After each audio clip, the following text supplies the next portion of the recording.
من يهده الله فلا مضل له ومن يضلل فلا هادي له ونشهد أن لا إله إلا الله وحده لا شريك له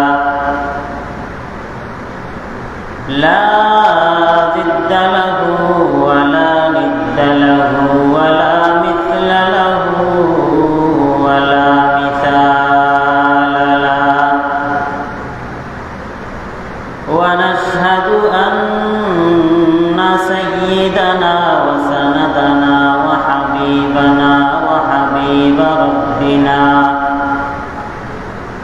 وطبيبنا وطبيب قلوبنا وأولانا ومولانا محمدا عبده ورسوله الذي أرسله الله تبارك وتعالى بالحق بشيرا ونذيرا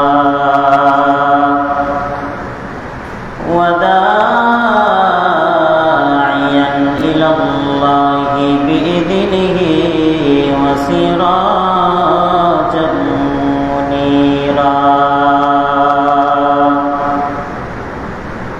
أما بعد فأعوذ بالله من الشيطان الرجيم بسم الله الرحمن الرحيم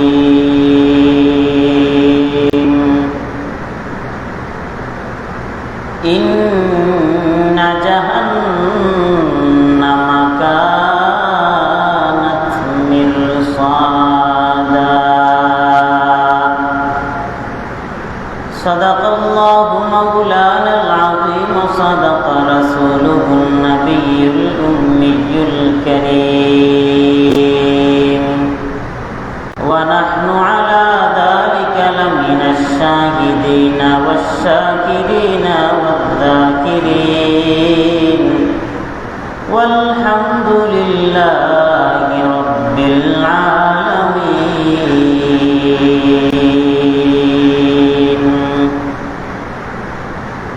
এক চশমে দদন গাফিল আদা শাহনবাশি এক চশমে দদন গাফিল আদা শাহনবাশি শায়দ কে নিগাহে কুনদা গাহনবাশি शायद के निगाहे कुनदा गाहनबाशी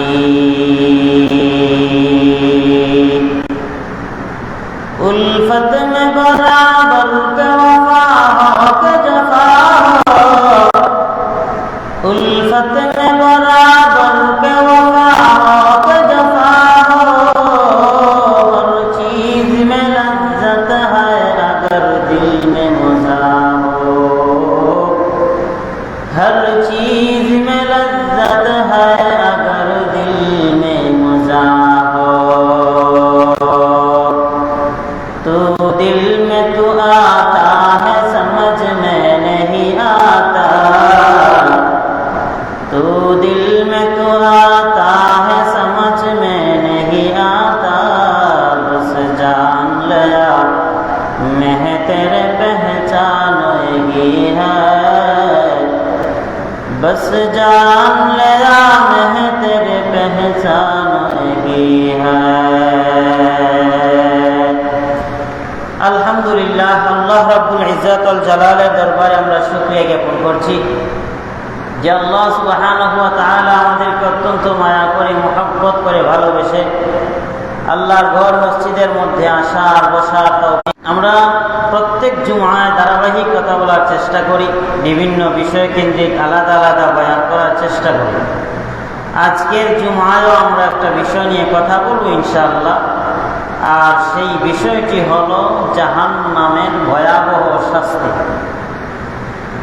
জাহান্নাম আল্লাহ সুবহানাহু ওয়া তাআলা সৃষ্টি করেছেন তার পাপী বান্দাদেরকে শাস্তি দেওয়ার জন্য। আল্লাহর গুসা মিটানোর জন্য আল্লাহ পাক জাহান্নাম তৈরি করেছেন। আল্লাহ বান্দাকে পৃথিবীতে পাঠিয়েছেন আল্লাহর গোলামি করার জন্য। এই বান্দা যখন আল্লাহর গোলামি না করে আল্লাহর নাফরমানি করে, এই বান্দাকে শাস্তি দেওয়ার জন্য, এই গুনাহগার, এই পাপী, এই অশ্লীল বান্দাকে শাস্তি দেওয়ার জন্য আল্লাহ জাহান্নামে প্রবেশ করাবেন। এই জাহান্নামের শাস্তি সম্পর্কে কিছু বয়ান আল্লাহ কুরআনের যত জায়গায় জান্নাতের বয়ান করেছেন, এরপরে জাহান্নামের বয়ান করেছেন। কিন্তু আমি আগে শাস্তির কথা বয়ান করব, কত ভয়াবহ হবে জাহান্নামের পরে জান্নাতের আলোচনা তৌফিক দেন, তাহলে আগামী জুমা ইনশাআল্লাহ জান্নাতের বয়ান করার চেষ্টা করব। ভয় ভীতি অন্তরে ঢুকানোর প্রয়োজন, আবার জান্নাতের আশা থাকাও প্রয়োজন।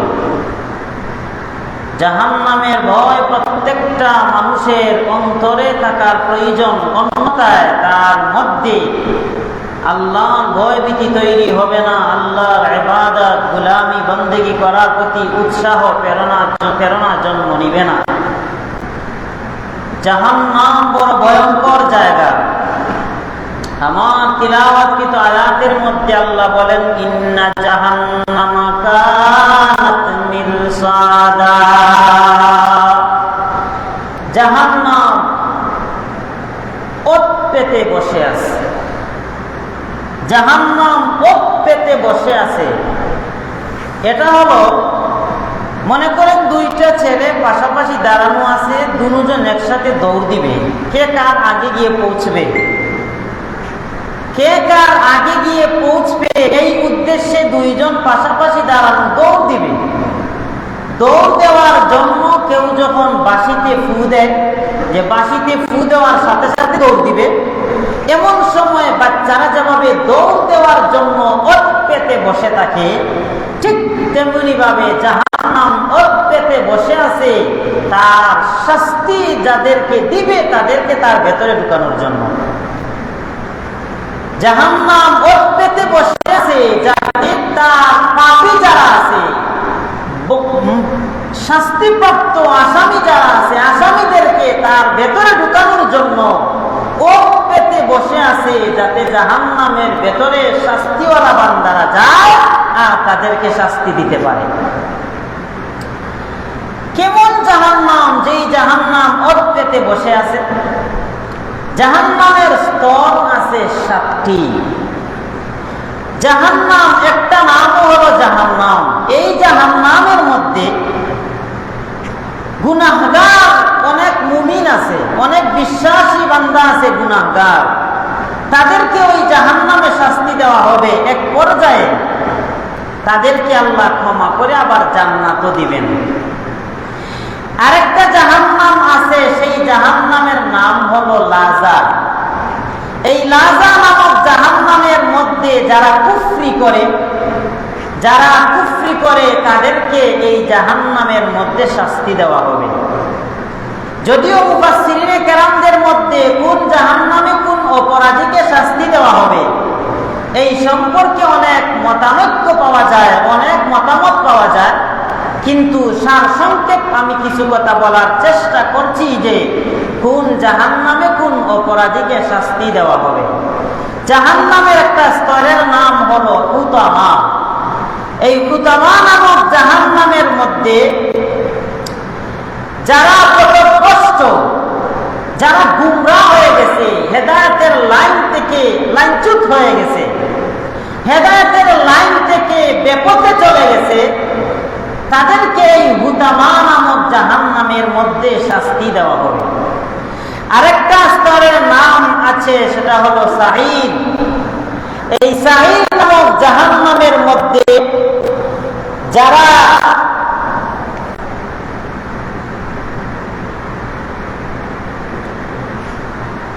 কুফরি কালাম, এটা অবাধ্য ব্যক্তি যারা আল্লাহ তাআলার যেই আদেশ, আল্লাহ তাআলার যেই নির্দেশ, আল্লাহর আদেশ মানে না, আল্লাহর নির্দেশ মোতাবেক চলে না, এমন অপরাধীকে আল্লাহ সুবহানাহু ওয়া তাআলা সাঈর নামক জাহান্নামের মধ্যে শাস্তি প্রদান করবেন।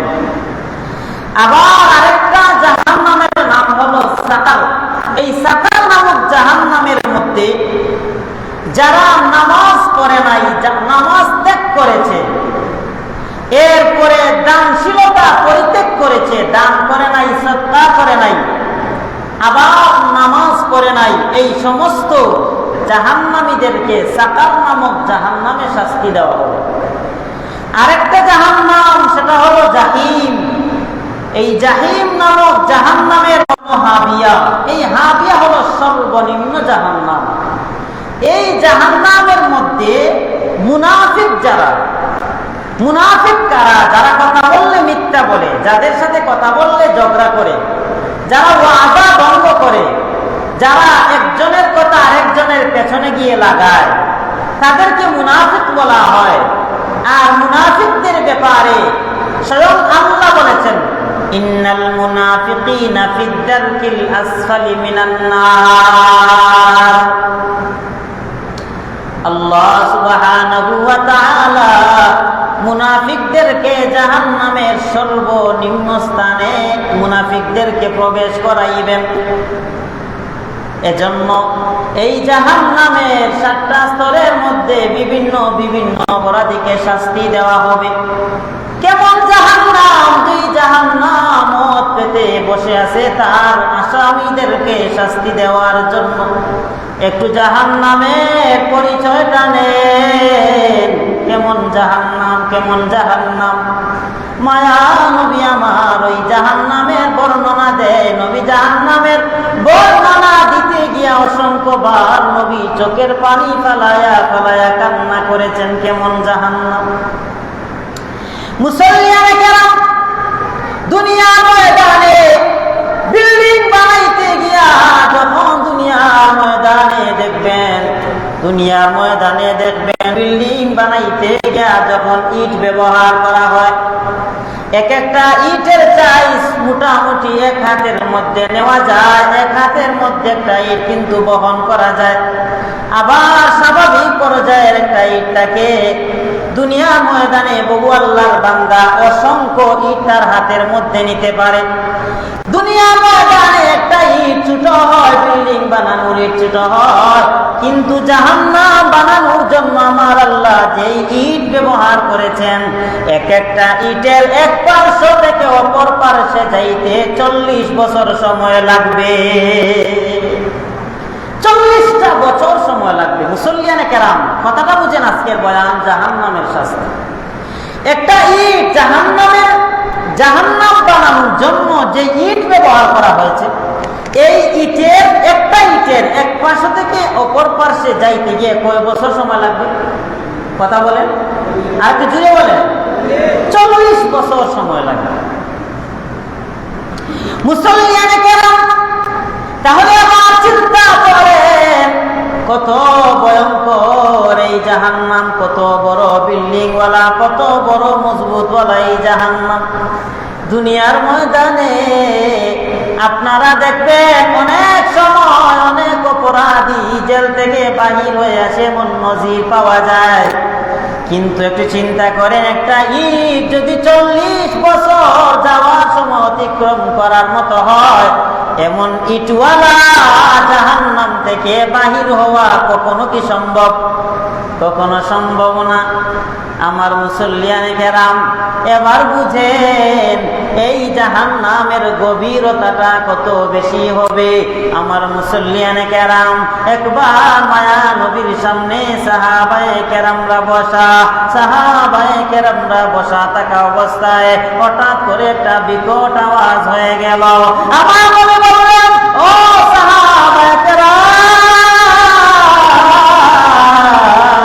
তোমরা কি বলো জানতে পারবে? পারবে এটা কিসের আওয়াজ? তোমরা কি বলতে পারবে বিকট আওয়াজটা কিসের আওয়াজ? সাহাবায়ে কেরাম বলে, ইয়া রাসূলুল্লাহ, ইয়া হাবিবাল্লাহ, আপনি ছাড়া আমাদের জন্য বলা কোনোভাবেই পসিবল নয়, আমাদের পক্ষে বলা কোনোভাবেই সম্ভব না।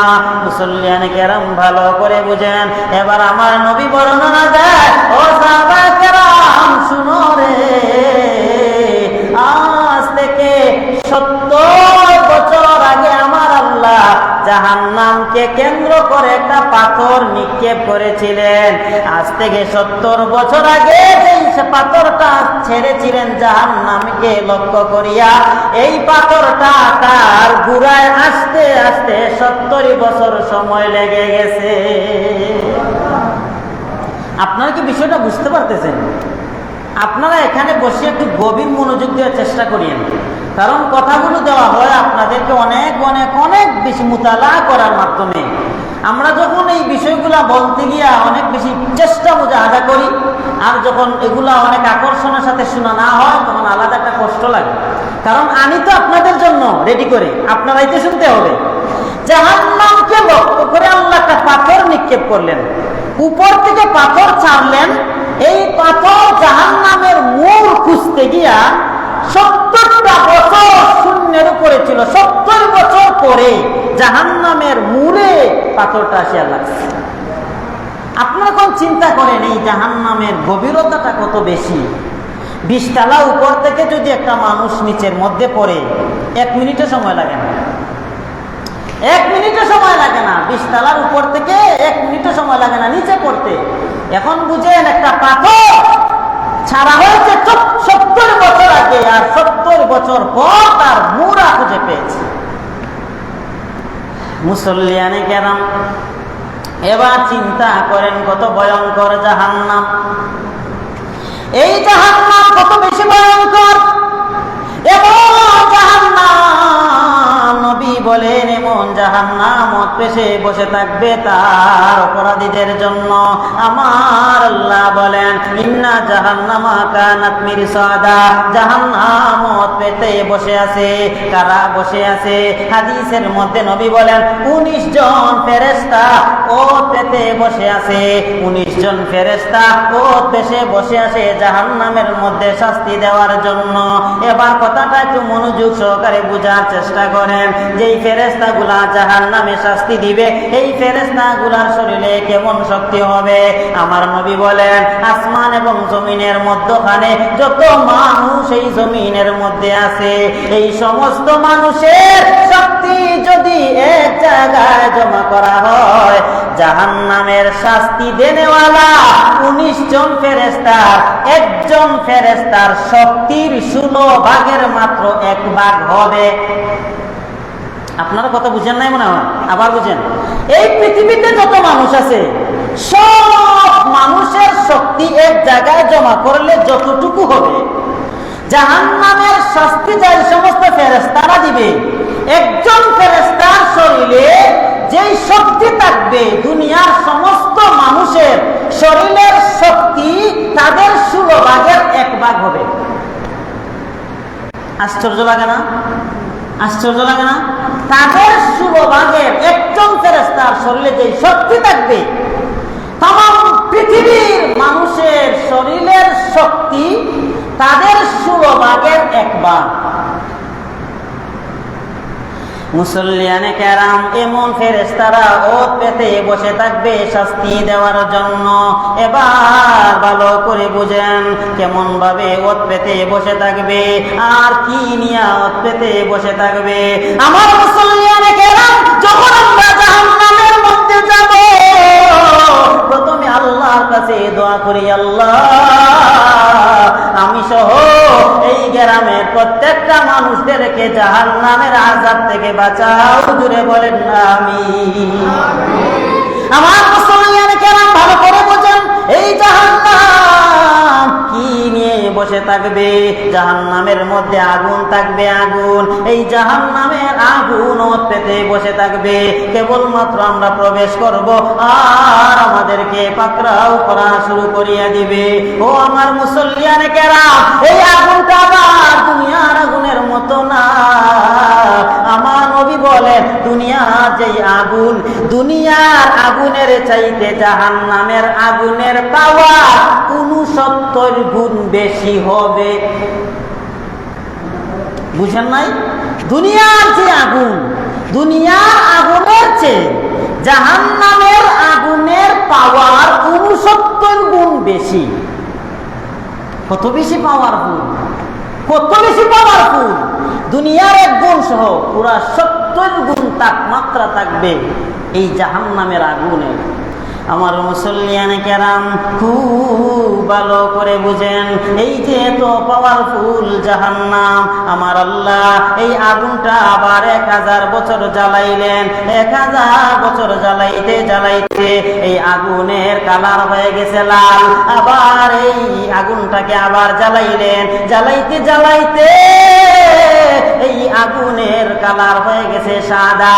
আবার এই জাহান্নামের আগুনকে আমার আল্লাহ আরো 1000 বছর জ্বালাইছেন, জ্বালাইতে জ্বালাইতে এক পর্যায়ে এই আগুনের কালার হয়ে গেছে কালো। এবার বুঝেন 3000 বছর এই আগুনকে জ্বালানো হয়, লাল সাদা কালো রং ধারণ করে। এমন জাহান্নামের মধ্যে আমাদের মতো যারা পাপী, যখন পাপীদেরকে প্রবেশ করানো হবে, এই জাহান্নামে কঠিন শাস্তি ভোগ করতে হবে। মুসল্লিয়ানে কেরাম একটু কি ফিকির করে বুঝে আসে না কত ভয়ঙ্কর হবে এই জাহান্নাম, কত শাস্তি হবে এই জাহান্নামে। আবার ভালো করে বুঝেন, দুনিয়ার ময়দানে যখন আমাদের শরীরে আগুন লাগে, আপনারা দেখবেন, মনে করেন শরীরের উপরে আগুন লাগছে, আগে চামড়া জ্বলে, তারপরে গোশতের মধ্যে লাগে, এক পর্যায়ে গোশত থেকে হাড্ডির মধ্যে চলে যায়। কিন্তু জাহান্নামের আগুন আগে চামড়ায় লাগবে, ব্যাপারটা এমন না। জাহান্নামের আগুনটা যখন শরীরের মধ্যে লেগে যাবে, একসাথেই চামড়া গোশত হাড্ডি একসাথেই জ্বলে ছারখার হয়ে যাবে। নাউজুবিল্লাহ। আসে না মুখ দিয়া? বসে থাকেন, আসুক না, সমস্যা কি? আমার মুসলমান কেরাম ভালো করে বুঝেন, কত ভয়ঙ্কর এই জাহান্নাম, কত কঠিন জায়গা, কত শাস্তি জায়গা এই জাহান্নাম, কত কঠিন জায়গা। হায় রে হায়, জাহান্নামে বয়ান করতে গেলে নিজের ভেতরটা ফেটে চৌচির হয়ে যায়। আমার মুসল্লিয়ানে কেরাম শুধু এখানেই শেষ না, কারা ওত পেতে বসে থাকবে, কি নিয়ে ওত পেতে বসে থাকবে? আসামিদেরকে শাস্তি দেওয়ার জন্য 2 নম্বরে নবী বলেন হাতুড়ি, বড় হাতুড়ি, তাও আবার লোহার হাতুড়ি, হাতুড়ি নিয়ে বসে থাকবে। আমার মুসল্লিয়ানে কেরাম ভালো করে বুঝছেন, এই হাতুড়িটা নবী বলেন যদি জমিনের কোনো পাহাড়ের উপরে আঘাত করা হইতো, এই পাহাড়টা ভেঙে চুরমাচুর হয়ে যাইত। এমন একটা হাতুড়ি দিয়া আমাদের শরীরের মধ্যে আঘাত করে থাকবে, যেই জায়গার মধ্যে আঘাত করা হবে এই জায়গাটা রক্তাক্ত হয়ে যাবে, জখম হয়ে যাবে, পেটে চৌচির হয়ে যাবে। আবার পর্যায়ে জায়গাটার মধ্যে পুজ হয়ে যাবে, এই পুজটা যখন জমা হয়ে যাবে আবার এটাকে সংগ্রহ করা হবে, এটা জাহান্নামীদেরকে পরানো হবে। একটু বুঝে আসে না কত ভয়ঙ্কর জায়গা এই জাহান্নাম, কত কঠিন জায়গা। এই হাতুড়ি দিয়ে আঘাত করা হবে, এই আঘাতে সহ্য করা যাবে না, কোনোভাবেই বরদাস্ত করা যাবে না। মুসলমান কেরাম এরপরে বুঝেন আবার কি নিয়াত পেতে বসে থাকবে, ইন্না জাহান্নামা কানাত মিরসাদা। 3 নম্বরে কি নিয়াত পেতে বসে থাকবে? 3 নম্বরে বেরি নিয়াত পেতে বসে থাকবে। এই বেরিটা আবার কি? দুনিয়ার ময়দানে দেখবেন পুলিশে যখন পাকড়াও করে হাতের মধ্যে একটা বেরি লাগায়, এই দুনিয়ার বেরিটা আবার দুনিয়া বেরিটা আবার অনেক লউস থাকে, কোন রকম হাত অল্প হলেও লাগানো যায়। কিন্তু আখিরাতে যেই বেরিটা লাগানো হবে, জাহান্নামে যেই বেরিটা লাগানো হবে, ওই বেরিটা হাতের মধ্যে থাকবে না রে, ওই বেরিটা গলার মধ্যে লাগানো হবে। গলার মধ্যে লাগানোর পর টেনে টেনে টেনে টেনে টেনে টেনে জাহান্নামে ঢুকানো হবে। মুসল্লিয়ানে কেরাম একটু ফিকির করো রে, এত ভয়ঙ্কর এই জাহান্নাম, কেমনে শাস্তিগুলা সহ্য করবা, কেমনে ভয়ঙ্কর শাস্তি আমরা উপভোগ করব। মুসলমানের কেরাম, এই বেরিটা যখন জাহান্নামের মধ্যে ঢুকানো হবে, এরপরে বলেন 4 নম্বরে শিকল নিয়ে পেতে বসে থাকবে।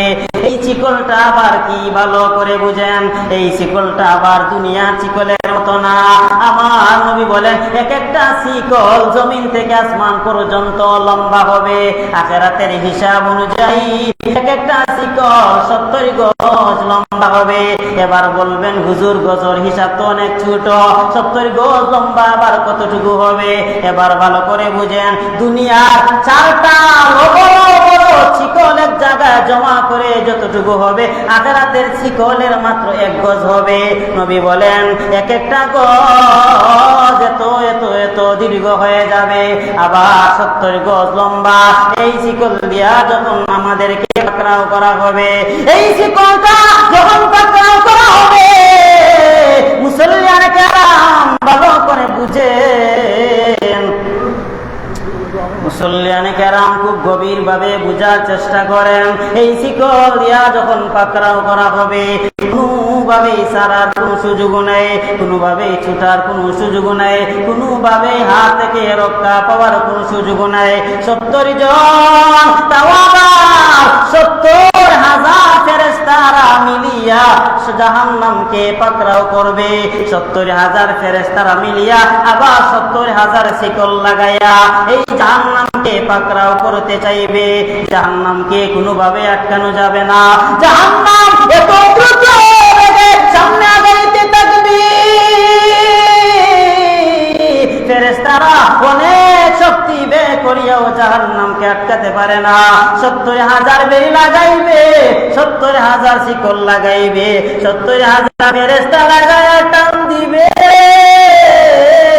তারপরেও জাহান্নামকে আটকিয়ে রাখা যায় না। এরপরে যায় আল্লাহ ফেরেশতাকে বলবেন, ফেরেশতা যাও একটু পানি নিয়ে জাহান্নামের কিনারায় ছেড়ে দাও। আল্লাহ যেই পানিটা দিবে, এই পানিটা যখন জাহান্নামের কিনারার মধ্যে দেওয়া হবে, জাহান্নামের উপরের মধ্যে ছিটা দেওয়া হবে, এমনিতেই জাহান্নাম পিছনে যাইতে শুরু করে দিবে। এবার ফেরেশতারা আল্লাহকে বলবে, আল্লাহ ও আল্লাহ গো, 70,000 শিকল লাগায়া টান দিলাম, তাও আবার 70,000 ফেরেশতারা মিলিয়া টান দিলাম, এই জাহান্নামকে আটকায়া রাখতে পারলাম না। এমনকি পানি আপনি দিলেন, যেই পানি দেওয়া মাত্রই পেছনে চলে গেল, এটা কি হাউজে কাউসারের পানি? আল্লাহ বলেন না না, ও আল্লাহ এটা কি জমজমের পানি? আল্লাহ বলেন না রে না, আল্লাহ এটা কি হায়াতের কূপের পানি? আল্লাহ বলেন না রে না, এটা হায়াতের কূপের পানিও না। আল্লাহ তাহলে কিসের পানি? সেই পানি মাত্র জাহান্নাম পেছনে দৌড়ায়। এবার আল্লাহ ডাক দিয়ে বলে, বান্দরে ফেরেশতারা শুন, আমার যেই বান্দাদেরকে আমি দুনিয়ায় পাঠাইলাম, আমার বান্দারা যখন আমার সামনে দাঁড়ানোর বয়ে চোখের পানি ফেলাইছে, আমার বান্দারা যখন জাহান্নামের বয়ে চোখের পানি ফেলাইছে, আমার বান্দারা যখন আমাকে পাওয়ার জন্য চোখের পানি ফেলাইছে, যদিও চোখ থেকে পানিটা বাহির হওয়ার পর মনে হয়েছে এই চোখের পানিটা যেন মুইচা গেছে, না রে না রে না, আমি এই পানিটা কুদরতি ভাবে সংগ্রহ করে রাখছি রে। ওই পানিটা জমা করিয়া আজ আমার বান্দা পানি, চোখের পানি আমি জাহান্নামের কিনারায় ছেড়ে দিলাম, আর এই পানিটা পাওয়া মাত্রই জাহান্নাম পেছন দিকে যাইতে শুরু করেছে।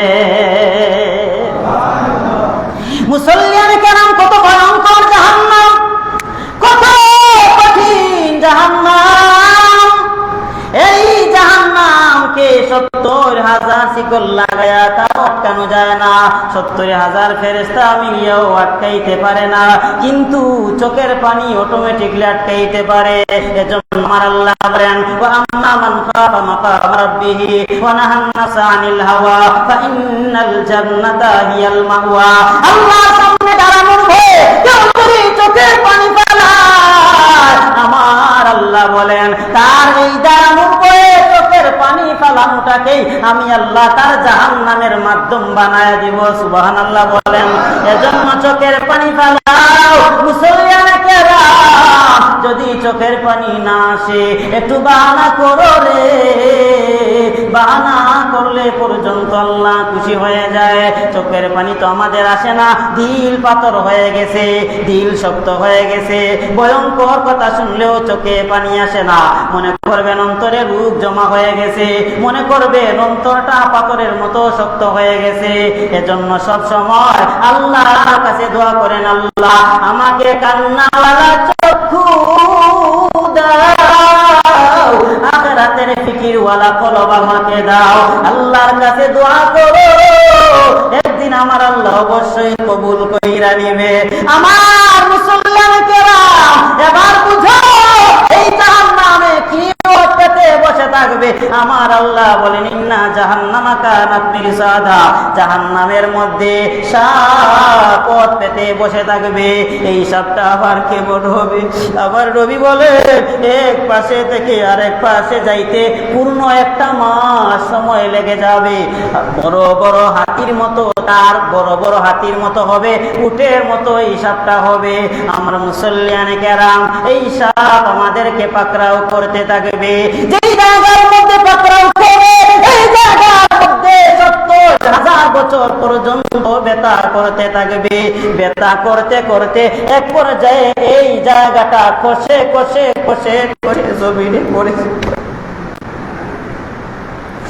মুসলমানে কেরাম, কেমনে বুঝায় জাহান্নাম কত ভয়ঙ্কর, কত কঠিন জায়গায় জাহান্নাম।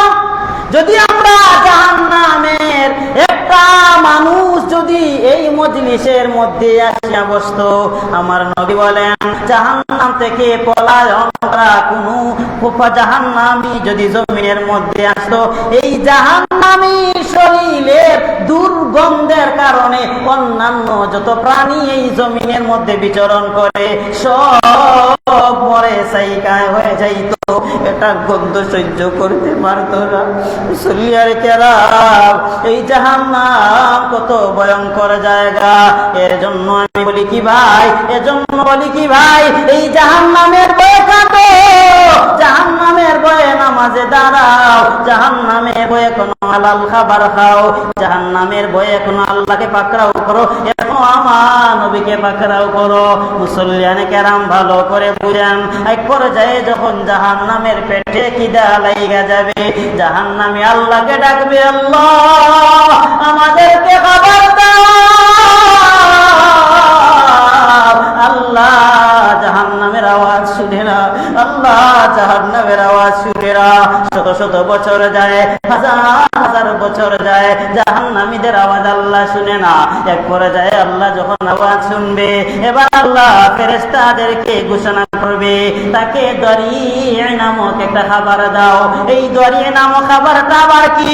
তুসামিন আইনিন আনিয়া লাইসা লাহুম তাআমুন ইল্লা মিন দরিয়া। এই দরিয়ে নামক খাবারটা যখন দেওয়া হবে, সাথে সাথে এই খাবারটা খাওয়ার সাথে সাথে আমাদের জিহ্বাটা কর্তন হয়ে যাবে, অটোমেটিক জিহ্বাটা মধ্যখান্তে কেটে যাবে। এরপরে যখন আবার পানি চাইব, পানি পানি পানি দাও, পানি দাও, আর পানি আসবে না, খাবার আসবে না, কোনো ভাবে ডাকার মাধ্যমে আসে না। এক পর্যায়ে ডাকতে ডাকতে আমার আল্লাহ 2 নম্বরে বলবেন, এই গুনাহগারকে গিসলি নামক একটা খাবার দাও। এই গিসলি নামক খাবারটা খাওয়ার সাথে সাথে আমাদের গলা কর্তন হয়ে যাবে, গলার ভেতরটা একদম ফানা ফিনা হয়ে যাবে, একদম তছনছ হয়ে যাবে, একদম চৌচির হয়ে যাবে। এক পর্যায়ে আমার ডাকবে, আল্লাহ খাবার দাও, আল্লাহ পানি দাও। আল্লাহকে ডাকতে থাকবে, আল্লাহ ডাক শুনবে না। হাজার হাজার বছর যায়, আল্লাহ ডাক শুনবে না। এক পর্যায়ে আল্লাহ একটা ফল পাঠাইবেন, এই ফলের নাম আছে জাক্কুম ফল। এই জাক্কুম ফলটা যখন দেওয়া হবে, এই ফলটা খাওয়া মাত্রই ভিতরে যা কিছু আছে সব কিছুকে নিয়া একদম পেছনে রাস্তা দিয়া, আমাদের গ্রাম্য ভাষায় বলে পাইরা সিরা, একদম পেছনের রাস্তা দিয়া ফেরে ফেরে ফেরে ফেরে টাস টাস করে বাহির হয়ে যাবে। অবস্থা কত নাজেহাল হয়ে যাবে আমার মুসল্লিয়ানে কেরাম। এত ভয়ঙ্কর এই জাহান্নামের একটা জায়গা আছে, ওই জায়গাটার নাম হলো গাই। এই গাই নামক জাহান্নাম নিজে স্বয়ং জাহান্নাম থেকে বাঁচার জন্য দিনে তার সব আল্লাহর কাছে আশ্রয় চায় আর বলে, আল্লাহ আমাকে জাহান্নামের আওয়াজ থেকে বাঁচাও, জাহান্নামের কঠিন থেকে বাঁচাও। কত ভয়ঙ্কর এই জাহান্নামের আওয়াজ। জাহান্নাম যখন আওয়াজ দিবে কোনো কিছুই জাহান্নামকে আটকায় রাখতে পারবে না। এমন জাহান্নামে যখন আমরা যাব, ও মুসল্লিয়ানে কেরাম একটু চোখ মুজে চিন্তা করো, এই জাহান্নাম আমরা কেমনে সহ্য করব? দুনিয়ার ময়দানে একটা দুর্গন্ধ সহ্য করতে পারি না, একটা ফার্মের দোকানের পাশ দিয়ে অতিক্রম করা যায় না, দুর্গন্ধের যন্ত্রণায় চলাচল করা যায় না। কিন্তু জাহান্নামে যখন যাইবা, আল্লাহ মানুষের পায়খানা খাওয়াইবে, আল্লাহ মানুষের প্রস্রাব খাওয়াইবে, আল্লাহ মানুষের কানের পুঁজ খাওয়াইবে, মানুষের নাকের হেঙ্গুস আল্লাহ খাওয়াইবে, চোখের ফেসরা গুলো আল্লাহ খাওয়াইবে। মুসল্লিয়ানে কেরাম,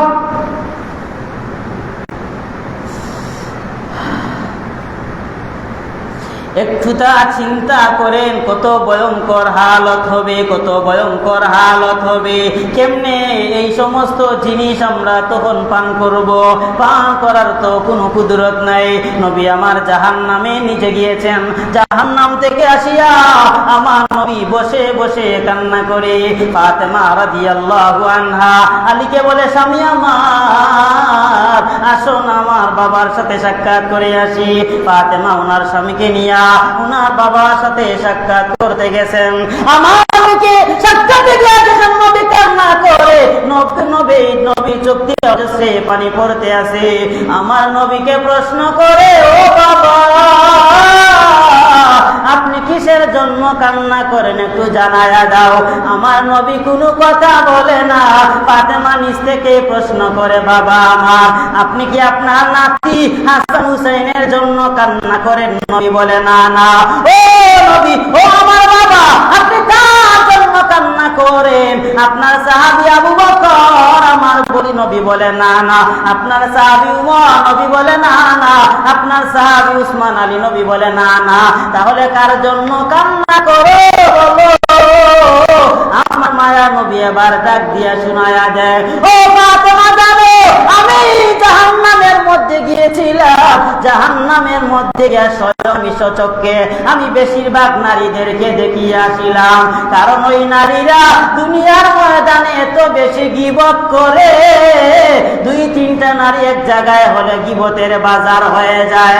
অমুক নারী কি করলো, অমুকের ঘরে কি পাক হয়, অমুক নারী কেমনে চলে, কেমনে গায়, কেমনে কথা বলে, একটা বাজার অটোমেটিকলি তৈরি হয়ে যায় নারীদের ব্যাপারে। নবী এর জন্যই বলেছেন ওদেরকে বেশি জাহান্নামে দেখলাম। আমার নবী এবার শাস্তির বর্ণনা দেয়। আমার নবী বলে, ফাতেমা জানো আমি কেমনে শাস্তিটা দেখলাম? নারীদের কথাটা যদি মন্দ হয়, নবী যেহেতু বয়ান করেছেন আমার বয়ান করতে অসুবিধা নাই। আমার নবী বলে, জাহান্নামে যে নারীদেরকে দেখলাম শাস্তি তাদেরকে কেমন দেওয়া হইতেছে জানেননি? নবী বলে, মহিলাদের স্তনের আগার মধ্যে যে কালো ভুট্টা থাকে, ওই ভুট্টার ভিতর দিয়ে আল্লাহ শিকল ঢুকাইছে। আল্লাহ ওই ভুট্টার ভিতর দিয়ে শিকল ঢুকায়া আল্লাহ শূন্যের উপরে আল্লাহ শূন্যের উপরে আল্লাহ রাইকা দিছে। এত ভয়ঙ্কর শাস্তি। আমার নবী বলে, ওই নারীদের আবার আর একটা অপরাধ কি জানো নি গো ফাতেমা? ফাতেমা বলে, কি বাবা বলো? আমার নবী বলে, যেই সমস্ত নারীরা নিজের স্বামী ছাড়িয়া অন্য পুরুষের সাথে রাত কাটায়, যেই সমস্ত নারীরা নিজের স্বামী ছাড়িয়া অন্য নারীদের অন্য পুরুষের সাথে অন্যত্র সময় কাটায়, একাকিত্বে সময় কাটায়, এই নারীদের স্তনের ভুট্টার ভিতরে আল্লাহ চিকন লাগায় আল্লাহ শূন্যের উপরে রাইখা দিছে। ও পর্দার আলের মা বোনেরা শুনো, দিলের ভিতরে যদি একটু তো মায়া হয়, দিলের ভিতরে যদি একটু ভয় হয়, এখনো নামাজটা পড়ো, পর্দা করো, নিজের জবানটাকে হেফাজত করো, লজ্জাস্থানের হেফাজত করো। আমার নবীর ওয়াদা, নবী নিজেই জিম্মাদার হইয়া জান্নাতে নিয়ে যাবে। মুসল্লিয়ানে কেরাম, জাহান্নাম বড় ভয়ঙ্কর জায়গা। জাহান্নামের বয়ান এক জুমায় সম্পূর্ণ বয়ান করা সম্ভব না। নবী অনেক সময় সাহাবায়ে কেরামদের সামনে বসতেন, জাহান্নামের বয়ান করতেন, নবী অজস্রে কাঁদতেন। দেখেন যে এই জাহান্নামের গভীরতা, একটা পাথর নিম্ন জায়গায় আসতে পুরো সময় লাগে 70 বছর। এক একটা ইট এত বড় যার এক পাশ থেকে আরেক পাশে সময় যাইতে লাগে 40 বছর।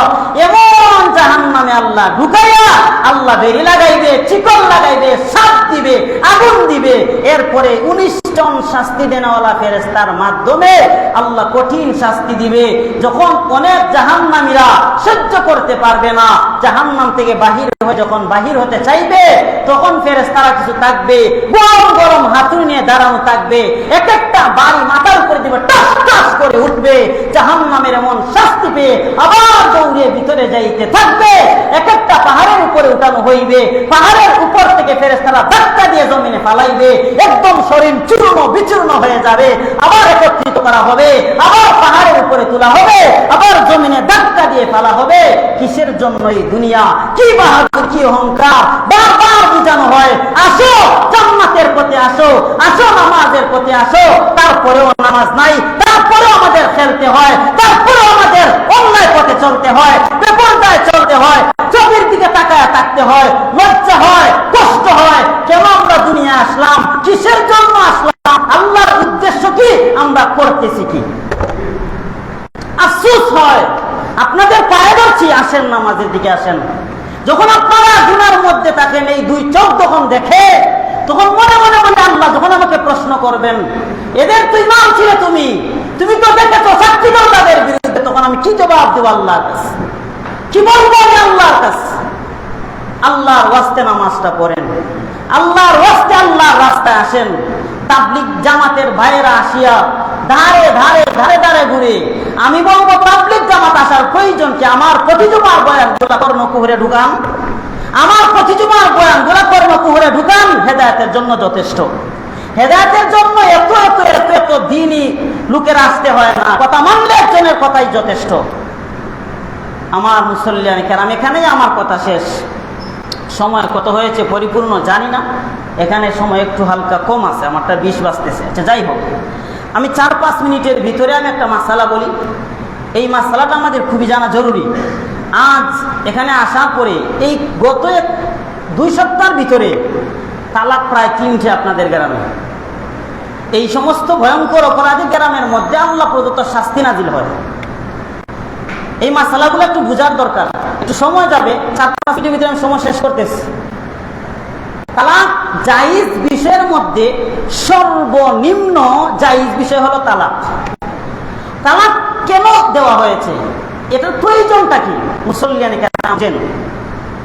একটা স্ত্রী যদি স্বামীর অবাধ্য হয়, শরীয়ত কি বলে? আমরা করি কি?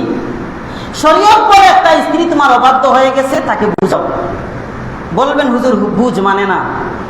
শরীয়ত বলে তাকে নিয়ে একটু সফরে বাহির হোক, একটু সুন্দর সুন্দর জায়গা তাকে দেখাও, অবলোকন করাও। ভালো ভালো জায়গা যখন দেখবে তখন তার মন মস্তিষ্ক ভালো হবে, তোমার প্রতি মহব্বত প্রেম প্রীতি তৈরি হবে। তাহলে দেখবেন আগের মতো ভালো হয়ে যাবে, অথবা আগের মতো সুখের সংসারের মতো হয়ে যাবে। তারপরেও যদি ভালো না হয়, শরীয়ত বলে বিছানা আলাদা করে দাও। এরপরেও যদি ভালো না হয়, শরীয়ত বলে তাকে অল্প প্রহার করো। কেউ কেউ বলেন মিসওয়াক, যেগুলো আমরা দাঁত দিয়ে ব্রাশ করি, মিসওয়াক, দাঁত মাজি, এই মিসওয়াক দিয়ে তাকে আঘাত করো। এরপরেও যদি ওই নারীটা ভালো না হয়, তাহলে মহিলারা প্রত্যেক মাসে তালাক 3 প্রকার। এর মধ্যে তালাক একটার নাম হলো তালাকে আহসান। এই তালাকে আহসান হলো উত্তম তালাক। এটার পদ্ধতি হলো প্রত্যেক মাসে মহিলারা একটা বেমার হয়, যেটাকে বলা হয় হায়েজের বেমার, অনেকে সেটাকে বলে মাসিক বেমার। এই বেমারের পরে মহিলা যখন পবিত্র হয়, পবিত্র হালতে মহিলার সাথে মিলামিশা করা ছাড়া একটা তালাক দাও। এরপরে তাকে একটা মাস সময় দাও। যদি তার মধ্যে একটু আকল আসে যে আমার নসিবার 2টা তালাক আছে, তাহলে আরো 2টা তালাক আছে ধারণা করে ভালো হয়ে যাইতে পারে।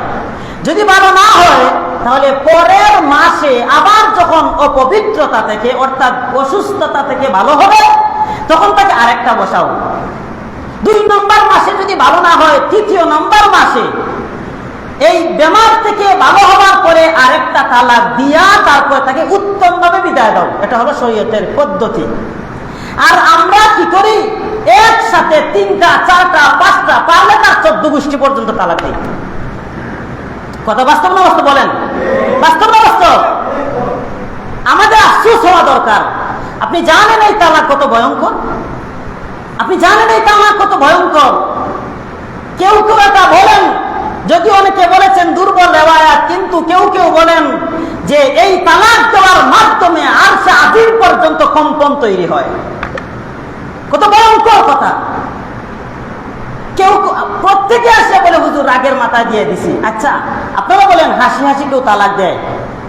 কথা বলেন না কেন? হাসি হাসি কেউ তালাক দেয়?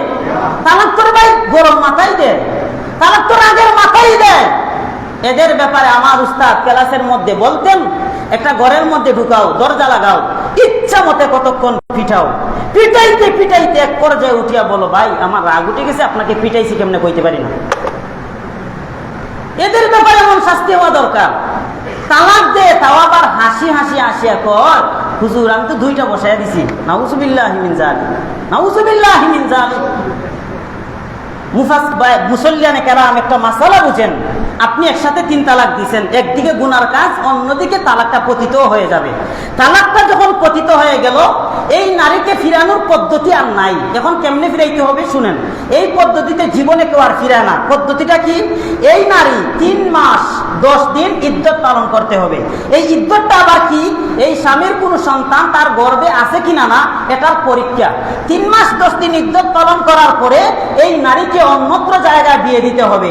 সেই জায়গায় বিয়ে দেওয়ার পরে ওই জায়গায় আবার সংসার করতে হবে, মিলামিশা করতে হবে।